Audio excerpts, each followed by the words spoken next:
يذهب عنكم الرجس أهل البيت ويطهركم تطهيرا. وقال الله تبارك وتعالى في مقام آخر: قل لا أسألكم عليه أجرا إلا المودة في القربى. وقال النبي صلى الله تعالى عليه وآله وسلم: مثل أهل بيتي كمثل سفينة نوح فمن ركبها نجا ومن تخلف عنها هلك، أو كما قال النبي صلى الله تعالى عليه وآله وسلم: إن الله وملائكته يصلون على النبي یا ایھا الذین آمنوا صلوا علیہ وسلموا تسلیما. درود پاک الصلاۃ والسلام علیک یا سیدی یا رسول اللہ وعلی آلک و اصحابک یا سیدی یا حبیب اللہ. الصلاۃ والسلام علیک یا سیدی یا نبی اللہ وعلی آلک و اصحابک یا سیدی یا نور اللہ. میرا حسین باغ نبوت کا پھول ہے، میرا حسین باغ نبوت کا پھول ہے، حیدر کی اس میں جان ہے، خون رسول ہے. جس کے لیے یزید نے اتنے ستم کیے وہ تخت و حسین کے قدموں کی دھول ہے. اور 2 دن کی تھی حکومت یزید کی، صدیاں حسین کی ہیں، زمانہ حسین کا ہے. اور یہ بات میں بتانا چاہوں گا کہ لا الہ تو پڑھ لیا اب لے مزہ تاثیر کا، لا الہ تو پڑھ لیا اب لے مزہ تاثیر کا. لا الہ کی تہ کے نیچے خون ہے شبیر کا. اور لا الہ کو پڑھنے والوں لا الہ سے پوچھ لو، لا الہ تو بچ گیا گھر لٹ گیا شبیر کا. اللہ جل وعلا کی حمد و ثنا کے بعد لا تعداد مرتبہ درود و سلام بارگاہ رسالت مآب صلی اللہ تعالیٰ علیہ وآلہ وسلم میں نہایت عقیدت اور محبت کے ساتھ پیش کرنے کے بعد آج ہم یہاں ذکر امام حسین کرنے کے لیے حاضر ہیں. چند منٹوں کی حاضری ہے. دعا ہے میرا مولا بارگاہ خداوندی میں یہ حاضری قبول فرمائے. اس کی بارگاہ میں اگر تھوڑے ہوں اخلاص والے ہوں، تھوڑا ٹائم ذکر کرنے والے ہوں، اور تھوڑے ذکر کے اندر ہی اگر اخلاص ہو تو وہ بارگاہ خداوندی میں مقبول ہو جاتا ہے. تو امام علی مقام وہ ہستی ہیں جن کا تعلق اور نسبت میرے آقا کے ساتھ ہے. نسبت اگر ایک حقیر ترین چیز کو بھی اعلیٰ شخصیت سے ہو جاتی ہے تو وہ حقیر چیز بھی اعلیٰ بن جاتی ہے. المختصر میں سادہ سی مثال آپ کے سامنے عرض کروں. یہ مٹی، اس پہ ہم پاؤں رکھ کے چلتے ہیں، اس کے اوپر ہم چلتے ہیں، اتنی حقیر ہے. اس مٹی پہ اگر ایک وزیر اعظم چلا تو وہ مٹی رہی، اگر ایک وزیر اعلیٰ نے قدم رکھے تو وہ مٹی رہی، اگر یہ مٹی گورنر کے قدموں کے ساتھ لگی تو مٹی رہی، ڈی پی او اور ڈی سی کے قدموں کے ساتھ لگی تو مٹی رہی. لیکن یہی مٹی جب آمنہ کے لال کے قدموں کے ساتھ مس ہو جاتی ہے، میرے آقا نے ارشاد فرمایا غبار المدینہ تے شفاء من الجزام، وہ مٹی جس کا تعلق قدمین مصطفیٰ سے ہو جاتا ہے وہ بیماریوں کے لیے شفا بن جاتی ہے. اسی لیے کسی شاعر نے کہا نہ ہو آرام جس بیمار کو سارے زمانے سے، نہ ہو آرام جس بیمار کو سارے زمانے سے، اٹھا لے جائے تھوڑی سی خاک ان کے آستانے سے. اگر ایک مٹی کو نسبت مصطفیٰ مل جاتی ہے اس کی شان یہ ہو جاتی ہے. اگر بلال کو نسبت محمدی مل جاتی ہے تو اقبال کا لہجہ ادھار لوں تو اقبال کہتا ہے یہ کس کا عشق کا فیض عام ہے، ارے رومی فنا ہوا حبشی کو دوام ہے. کا سلطنت روم جو سپر پاور تھی اس کا شہنشاہ آج اسے کوئی نہیں جانتا، لیکن حبش کا غلام ہے، ذات کا حبشی ہے، غلام زادہ ہے. لیکن نسبت مصطفیٰ جب مل جاتی ہے آج دنیا کے اندر اس کے نام کے ڈنکے بج رہے ہیں، اس کے نام پہ لوگ نام رکھ رہے ہیں، مسجدیں بن رہی ہیں. ارے اگر مصطفیٰ کا غلام ہو، نسبت محمدی مل جائے تو سیدنا فاروق اعظم بھی اسے کہیں یا بلالو انت سیدنا، اے بلال لوگ تجھے غلام کہتے ہیں، میرا تو آقا لگتا ہے. اگر بلال کو نسبت محمدی مل جائے اس کی شان یہ ہو جاتی ہے، تو ارے مجھے بتائیے اگر مٹی کو نسبت محمدی مل جائے بیماریوں کے لیے شفا بن جائے، بلال کو نسبت محمدی مل جائے وہ فرش زمین سے اٹھ کر فراز عرش پہ جلوہ گر ہو جائے، ارے اس حسین کی شان کیا ہوگی جو میرے مصطفیٰ کا خون ہے، جس کی رگوں میں خون مصطفیٰ دوڑ رہا ہے۔ 4 شعبان کو حسین کی ولادت ہوتی ہے، سب سے پہلے جس کی گودی نصیب ہوتی ہے وہ گودی مصطفیٰ ہے۔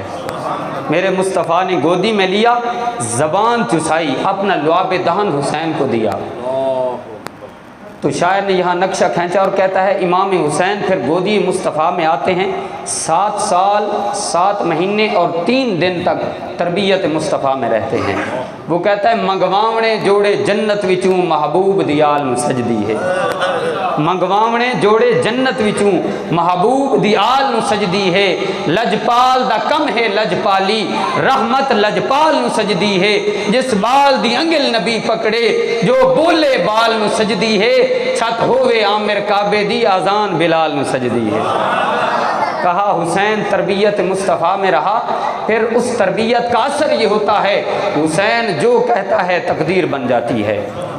خطبے کے دوران جو آیہ مبارکہ میں نے پڑھی اس کے اندر رب ذوالجلال نے ارشاد فرمایا انما یرید اللہ لیذھب عنکم الرجس اہل البیت ویطہرکم تطہیرا، اے مصطفیٰ میں نے تیرے گھر والوں کو، تیری اہل بیت کو ہر رجس سے پاک پیدا کر دیا ہے، ہر رجس سے پاک کر دیا ہے۔ اب شریعت کے اندر 2 چیزیں ہوتی ہیں، ایک ہوتا ہے نجس اور ایک ہوتا ہے رجس۔ جو نجس ہوتا ہے وہ ناپاک ہوتا ہے، جو رجس ہوتا ہے وہ پاک ہوتا ہے۔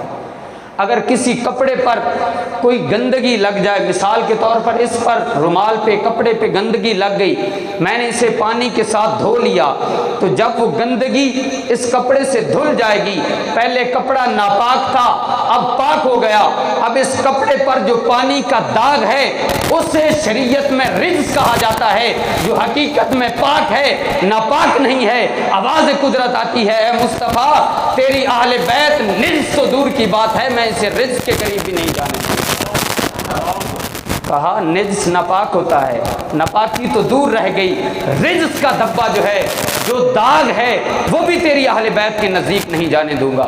اب آپ کہیں گے کوئی آپ مثال پیش کیجئے کہ کس طرح رب ذوالجلال نے اہل بیت کو رجس سے بھی پاک پیدا فرمایا ہے۔ تو آپ جانتے ہیں جب عورت بچے کو جنم دیتی ہے تو اس کے جسم سے خون نکلتا ہے جسے نفاس کا خون کہا جاتا ہے، اس کی کم سے کم مقدار 1 سیکنڈ بھی ہو سکتی ہے، 1 منٹ بھی ہو سکتی ہے، زیادہ سے زیادہ 40 دن ہوتی ہے۔ 40 دن زیادہ سے زیادہ ہے، جب تک وہ خون جاری رہتا ہے عورت نماز نہیں پڑھ سکتی، جب تک خون جاری رہتا ہے عورت کوئی عبادت نہیں کر سکتی۔ شریعت کی طرف سے حکم ہے کہ وہ عبادت نہیں کرے گی، لیکن چلیے فاطمۃ الزہرا کی دہلیز پہ چلتے ہیں، ظہر کا وقت ہے، امام حسن کی ولادت ہوتی ہے، عصر کی اذان آتی ہے، حضرت فاطمۃ الزہرا سلام اللہ علیہا نے ظہر پڑھ کر حسن کو پیدا فرمایا ہے۔ ولادت حسن کے بعد جب عصر کا وقت ہوتا ہے فاطمہ مصلی بچھاتی ہے، عصر کی نماز ادا کرنے لگ جاتی ہے۔ ہم نے کہا مولا وجہ کیا ہے؟ اب ایک اور بات بھی بڑی یاد رکھنے والی اور سمجھنے والی ہے کہ بچہ جب ماں کے پیٹ میں ہوتا ہے نا 9 مہینے، تو اس کی خوراک جو ہے وہ خون بنتا ہے، جو حیض کا خون ہے وہ خوراک بنتا ہے، اس لیے کہ رب ذوالجلال نے اس لیے اس کا وہ خون جو ہے وہ خوراک بنایا ہے کہ وہ ماں کے پیٹ کی زندگی ہے اور اس کی ضروریات اور خوراک وہی ہے۔ لیکن مجھے بتائیے فاطمۃ الزہرا سلام اللہ علیہا کے پیٹ کے اندر، آپ کے بطن مبارک کے اندر 9 مہینے حسن بھی رہا، 9 مہینے حسین بھی رہا، 9 مہینے محسن بھی رہا، تینوں شہزادے بطن فاطمۃ الزہرا کے اندر رہے۔ ارے فاطمہ وہ ذات ہے، وہ ہستی ہے کہ رب نے ان کو حیض سے پاک پیدا فرمایا ہے، خون سے پاک پیدا فرمایا ہے۔ تو مجھے بتائیے حسن کی خوراک کیا تھی، حسین کی خوراک کیا تھی؟ آواز قدرت آتی ہے حسن کی خوراک بھی نور ہے، حسین کی خوراک بھی نور ہے۔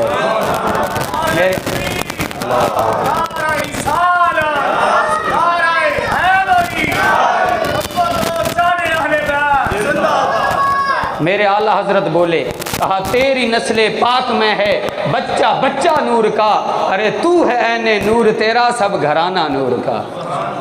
تو بطن مصطفیٰ بطن فاطمہ الزہرا کے اندر حسن بھی رہے حسین بھی رہے، جتنی شہزادیاں پیدا ہوئیں تو ان کی خوراک خون نہیں تھا بلکہ نور تھا جو خوراک بن رہی تھی۔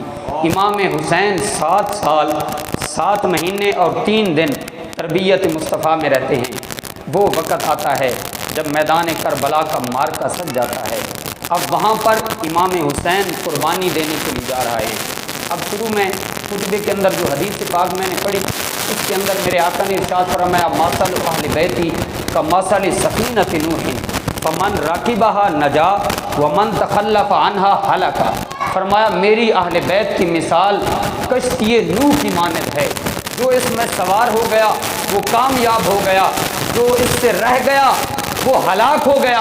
اب یہاں پر سوال پیدا ہوا میرے آقا نے کشتی نوح سے مثال کیوں دی ہے؟ ارے کشتی کی ضرورت اس وقت ہوتی ہے جب بندہ طوفان کے اندر جاتا ہے یا بندہ دریا کا سفر کرتا ہے۔ حضرت نوح علیہ السلام جب بیڑا تیار کر رہے تھے، لوگوں نے کہا اے نوح یہ بیڑا کیوں تیار کر رہے ہو؟ ابھی تو خشکی ہے، اتنا بڑا بیڑا کیا کرنا ہے؟ کہا ایک سیلاب آنے والا ہے، ایک طوفان آنے والا ہے، اس طوفان کے اندر یہ بیڑا کام دے گا، جو اس کے اندر سوار ہوگا وہ کامیاب ہو جائے گا، جو اس کے اندر سوار نہیں ہوگا چاہے میرا بیٹا بھی ہو وہ ہلاک ہو جائے گا۔ تو مصطفیٰ کریم نے کشتی نوح کے ساتھ مثال دے کر سمجھا دیا، ارے ایک دور آئے گا جب یزید ہر طرف سے اسلام پر حملہ کرے گا، یزیدیت کا طوفان آ جائے گا، اس وقت حسین کشتی لے کر آ جائے گا اور کہے گا کہ میں کشتی بنا رہا ہوں، اس کشتی کے اندر جو سوار ہوگا، جو میرا ساتھ دے گا، جس کے سینے میں محبت حسین ہوگی وہ کامیاب ہوگا، جس کے سینے میں بغض حسین ہوگا وہ ناکام ہو جائے گا۔ اس وقت حضرت نوح علیہ السلام کا لوگوں نے مذاق اڑایا کہ آپ کشتی بنا رہے ہیں اس کا کوئی فائدہ نہیں ہے، لیکن جب طوفان آتا ہے آپ کا بیٹا پہاڑ سے چڑھ جاتا ہے، کہا میں پہاڑ سے چڑھ جاؤں گا بچ جاؤں گا، لیکن جب طوفان آیا تو پہاڑ سے بھی پانی گزر گیا اور وہ ہلاک اور برباد ہو گیا۔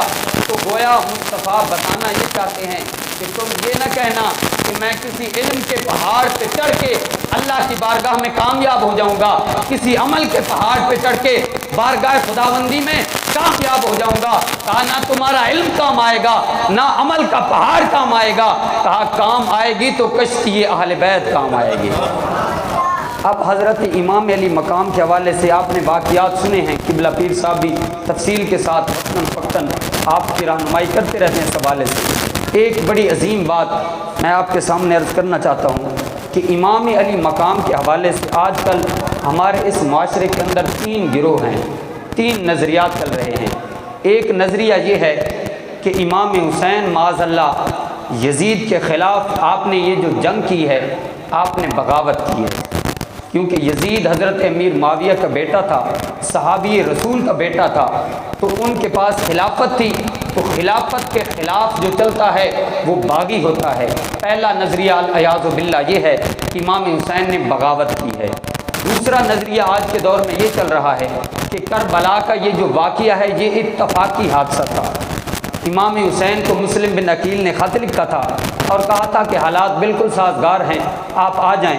امام حسین وہاں پر پہنچے تو یہ واقعہ رونما ہو گیا۔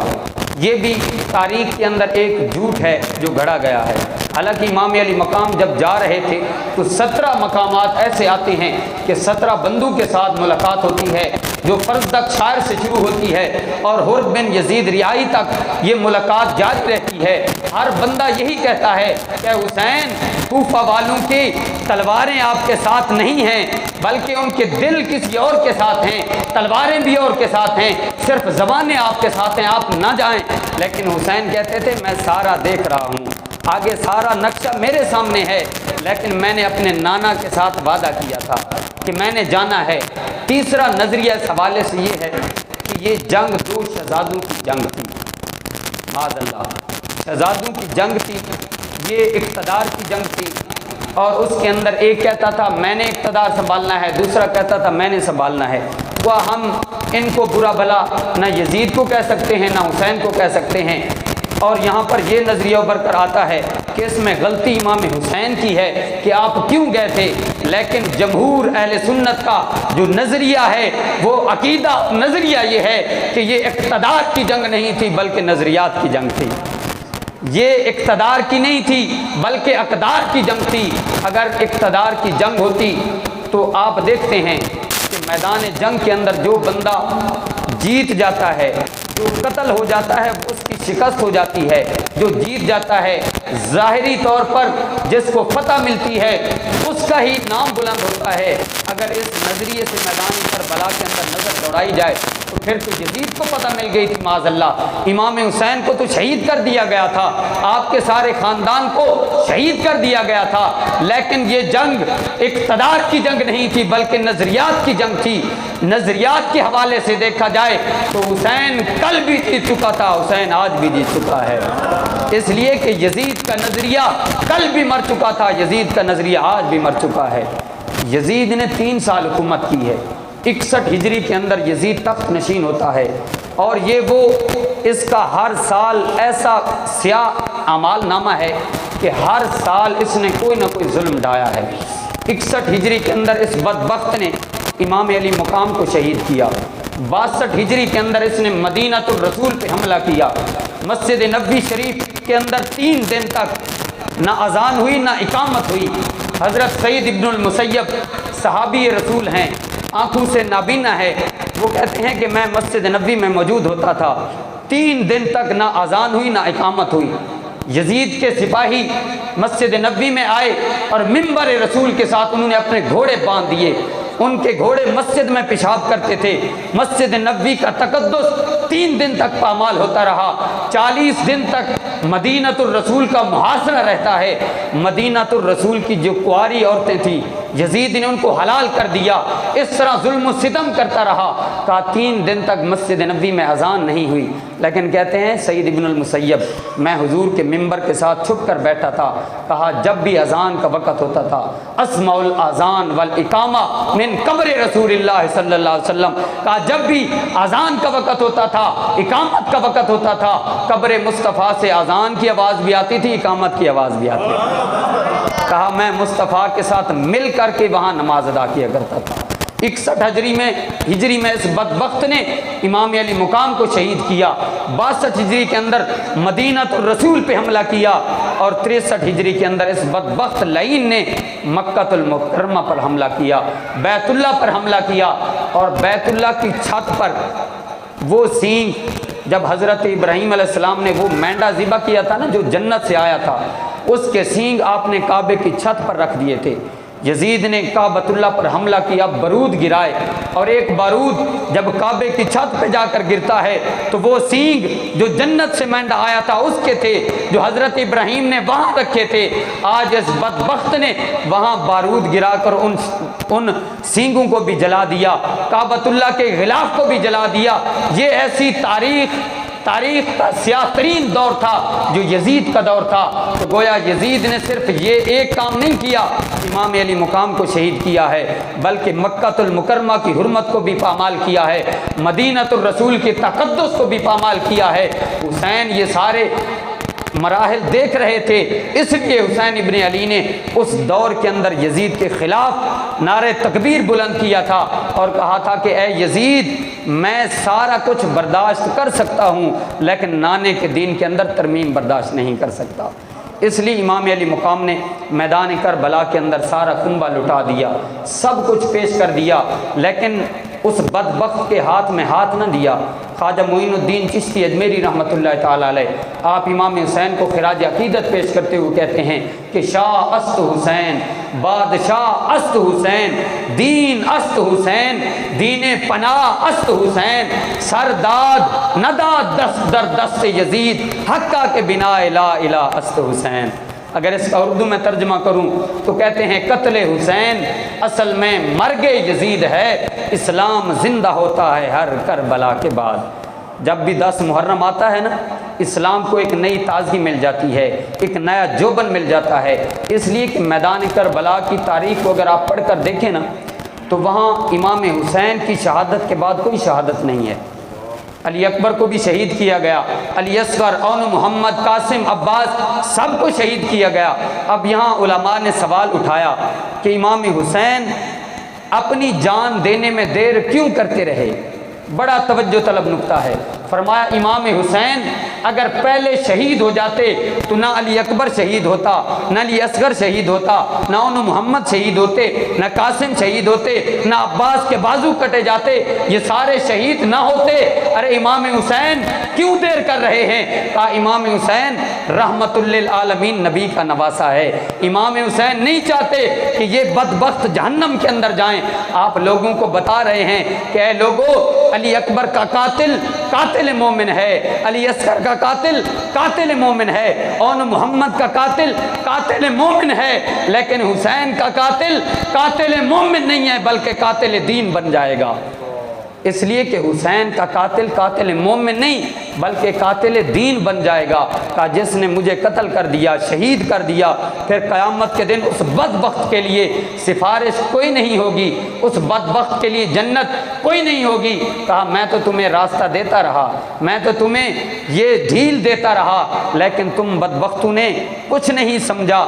میں نے علی اصغر دیا، صبر کیا، اون محمد دیے، صبر کیا۔ قرآن کی آیت پڑھ کر دیکھو، جہاں صبر سے آیت شروع ہوتی ہے، حسین کی زندگی شروع ہوتی ہے، صلاۃ پہ جا کر، نماز پہ جا کر آیت ختم ہو جاتی ہے، حسین کی زندگی بھی ختم ہو جاتی ہے، ظاہری زندگی ختم ہو جاتی ہے، آواز حسین آتی ہے، ارے لوگو میرے بھائی حسن کو زہر دیا گیا، ہم نے صبر کیا۔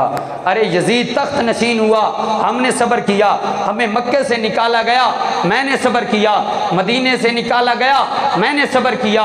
کربلا کے میدان میں آ گئے، میں نے صبر کیا۔ پانی بند کیا گیا، میں نے صبر کیا۔ ہمیں بھوک کے اندر تڑپایا گیا، میں نے صبر کیا۔ علی اکبر شہید ہو گیا، میں نے صبر کیا۔ اون محمد شہید ہو گئے، میں نے صبر کیا۔ عباس شہید ہو گئے، میں نے صبر کیا۔ ارے سارے شہید ہوتے گئے، میں صبر کرتا رہا۔ قرآن کہتا ہے استعینوا بالصبر والصلاۃ، کہا میں اس آیت پہ عمل کر رہا تھا، صبر کرتا جا رہا تھا، صبر کرتا جا رہا تھا۔ ایسا وقت آ گیا، نماز عصر کا وقت آ گیا، کہا میرا صبر حد تک پہنچ گیا، سارا کنبہ شہید ہو گیا۔ جب نماز کا وقت آ گیا، حسین کی زندگی صبر سے شروع ہوتی ہے، آیت بھی صبر سے شروع ہوتی ہے۔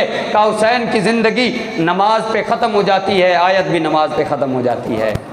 کہا حسین کی زندگی کو دیکھنا چاہو تو حسین کی زندگی اس آیت کی تفسیر ہے کہ استعینوا بالصبر والصلاۃ، ساری زندگی صبر کے اندر گزاری، اور پھر سر سجدے میں رکھ کے اللہ کے حضور حاضر ہو گئے، اور گویا زمانے کو یہ بتلا دیا کہ جہان عزم و وفا کا پیکر، کمال دی کا ہے کیا پیمبر، جبین انسانیت کا جھومر، عرب کا صحرا، عجم کا زیور، حسین تصویر انبیاء ہے، نہ پوچھ میرا حسین کیا ہے۔ اور حسین دل ہے، حسین جاں ہے، حسین قرآن کی زباں ہے، حسین سجدوں کی سرزمین ہے، حسین ذہنوں کا آسماں ہے، اٹھا رہا ہے جو لاش اکبر، حسین بوڑھا نہیں جوان ہے، نہ پوچھ میرا حسین کیا ہے۔ جب زندگی ثابت ہے حسین ابن علی کی تو موت نہ مانیں گے ہم مدینے کے نبی کی۔ دعا ہے رب ذوالجلال ہمیں سیرت امام حسین پر عمل کرنے کی توفیق نصیب فرمائے، اور کردار حسینی اپنا کر زندگی گزارنے کی توفیق نصیب فرمائے، اور ہماری یہ مختصر اور عاجزانہ حاضری اپنی بارگاہ میں اور امام علی مقام کی بارگاہ میں قبول فرما کر ہمارے لیے ذریعہ نجات بنائے۔ وآخر دعوانا الحمدللہ۔